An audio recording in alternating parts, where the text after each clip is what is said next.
Hey, this is Finance Shminance, the podcast where we try not to take finance too seriously. I am Adam Austin, and across from me is the pizza aficionado himself, Nick Rossolillo of Commodities Financial. Nick, how are we doing? Doing pretty good, Adam. How are you? Well, I just got a bunch of pizza in my belly, so I'm not doing too bad. That's right. It's our pizza edition of Finance Shminance, where we eat pizza And talk about finance. yeah. And this week in particular, commodities. Now, when I say commodities, a lot of people think about the sexy stuff. Oil, precious metals. But that's not really all that commodities are, is it? No, it's huge. So, while the pizza that we're eating, agricultural products, all the way to the paper that made the box the pizza's sitting in, and you alluded to energy, precious metals, basically anything that you or I or businesses buy to make another good or service is a commodity. Yeah. The question is this a part of the investment world something that we should be paying attention to? Should we be investing in commodities? Yes, we should pay attention to it. Should we invest in them? I say probably not. No. I don't think so. Now, hold on, Nick. I'm incredulous. As a person who rarely consumes talk radio and doesn't frequently watch Fox News, I still know that gold coins are a great investment against the end of the world. Given the fact that there's a whole market now of people who are trying to get people to buy gold coins and precious metals and different kind of commodity-based products that are more or less driven on fear. Are these people charlatans? Are they kind of snake oil salesmen? Or because they seem to have a different opinion?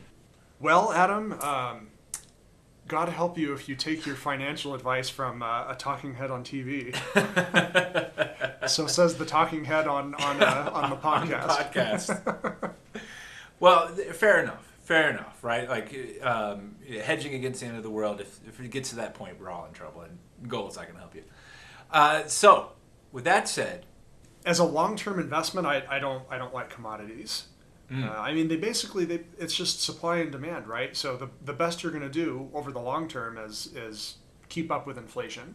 So during times of really high inflation, commodities are fantastic. So, sorry, Adam, you're 40 years too late. The 1970s were that particular period of time. Well, that's not a good sign for us. Is the economy has to do that poorly for commodities to be worth investing in. But on the other side of that, we have a period of time now where inflation's has gone the other way. Right. And the result has been not too good for commodities. Right. Yeah. The last 2 years, especially, if you had a well-diversified portfolio that included commodities, you were dragging an anchor behind your boat. So, with that being said, the fact that it follows the inflation, it uses a hedge against that inflation, and it hasn't performed very well recently, there are some opportunities, selective opportunities, to invest in commodities. For example, you made a play on oil over the winter. Can you tell us more about that? Yeah. Well, when we were talking about that over the wintertime, the big concern was there was this massive oversupply of oil. Right. Prices had tanked all the way down to $26 and change per barrel of oil. But it's not just about the current supply and demand of the commodity, but also what the future expectation is. Right. So even though there was an oversupply then, it was expected it would kind of come back into balance, which sure enough is the situation we find ourselves in now. So oil came up in price. There you go. Be selective, people. Well, that's probably good advice to live by all the time, not just in your finances.